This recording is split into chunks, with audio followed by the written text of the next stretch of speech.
I think when what breaks is the resilience of your policy and the reliance on a static policy at the same time, rather than continuous evidence. You're losing integrity. You're losing your own policy positioning and credibility.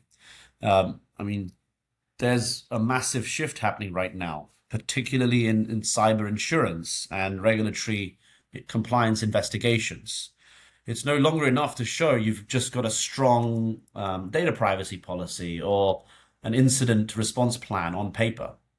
Underwriters and regulators are really looking for that forensic proof that your controls that you say you have were actually enforced and that they're worth the paper they're written on, without exception, at the exact moment a decision was made or an incident occurred. It's otherwise not prudent to have a policy. I mean, what's worse than having a policy is a policy that you have that you don't really enforce, because that's a misrepresentation to the world. Leadership also needs to be able to prove discipline.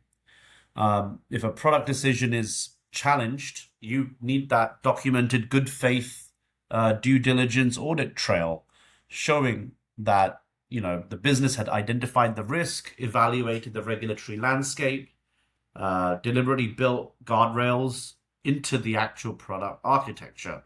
A decision that feels reasonable in a say a sprint planning meeting will just fall apart, if not in the boardroom under a subpoena, if it isn't thoroughly documented. And you really don't want that publicity or that damage happening down the line when you could have prevented it.